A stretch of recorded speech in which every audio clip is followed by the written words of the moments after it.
और आपके साथ मैं हूं विवेक। एक बड़ी खबर इस वक्त आ रही है। यूपीएससी में सीधी भर्ती से जुड़ा हुआ यह मामला है। सरकार ने विज्ञापन पर रोक लगा दी है। तो यूपीएससी में सीधी भर्ती से जुड़ा हुआ मसला और विज्ञापन पर सरकार ने रोक लगाई है। लैटरल एंट्री के विज्ञापन पर रोक लगा दी गई है। प्रधानमंत्री के आदेश के बाद यह रोक लगाई गई है। तो यूपीएससी में सीधी भर्ती से जुड़ा हुआ मामला, लैटरल एंट्री के विज्ञापन पर रोक लगाई गई है और प्रधानमंत्री के आदेश के बाद यह रोक लगाई गई है। तो इस वक्त की बड़ी खबर हम आपको बता रहे हैं। यूपीएससी में सीधी भर्ती मामले से जुड़ी खबर, सरकार ने विज्ञापन पर रोक लगाई और लैटरल एंट्री के विज्ञापन पर सरकार ने रोक लगा दी है और प्रधानमंत्री के आदेश के बाद इस रोक को लगाया गया है। तो ये एक बड़ी खबर है इस वक्त की, लैटरल एंट्री के विज्ञापन से जुड़ी हुई, जिसमें यूपीएससी में सीधी भर्ती से जुड़ा हुआ ये मामला है और उस विज्ञापन पर रोक लगाई गई। अमितेश हमारे साथ बने हुए हैं। अमितेश, क्या खबर है?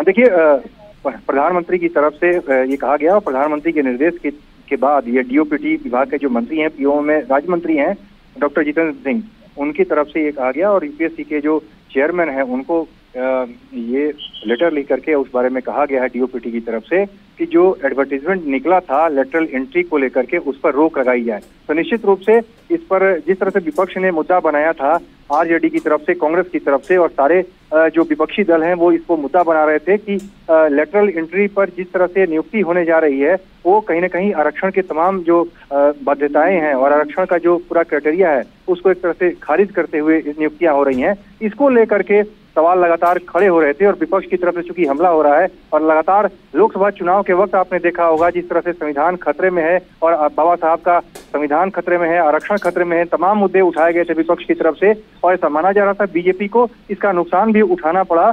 तो उसके बाद किसी भी तरह की कोई गलती बीजेपी नहीं होने देना चाहती है। यही वजह है कि सीधे प्रधानमंत्री की तरफ से तमाम मुद्दों पर विचार करते हुए यह निर्देश दिया गया। उसके बाद इस एडवर्टीजमेंट को ही रद्द करने का फैसला किया गया है। तो निश्चित रूप से सरकार ने कदम पीछे खींच लिए हैं और विपक्ष का दबाव इसमें काम आया है और भले ही बीजेपी की तरफ से इस पर बातें कही जाएगी, राजनीति आगे भी जरूर इस पर होगी। बीजेपी कहेगी जो नेशनल एडवाइजरी काउंसिल बनाई गई थी और पीएम के ऊपर एक सुपर पीएम बीजेपी जिसको कहती है, सोनिया गांधी के नेतृत्व में एनएससी का गठन हुआ था, वो क्या था उसके ऊपर भी सवाल खड़े किए जाते रहे कि नेशनल एडवाइजरी काउंसिल के माध्यम से एक तरह से गवर्नमेंट चल रही थी यूपीए शासनकाल में, मनमोहन सिंह के प्राइम मिनिस्टर थे। तमाम बातें कही जाएगी, आरोप लगाए जाएंगे, लेकिन उसके बावजूद अभी जिस तरह का माहौल है, 4 राज्यों में विधानसभा का चुनाव होना है और लगातार लोकसभा चुनाव के बाद जिस तरह का माहौल है उसको ध्यान में रखते हुए बीजेपी ने ये कदम पीछे खींचे हैं। सीधे प्रधानमंत्री के दखल के बाद, हस्तक्षेप के बाद ये फैसला किया गया है। बहुत बहुत शुक्रिया तमाम जानकारियों के लिए अमितेश।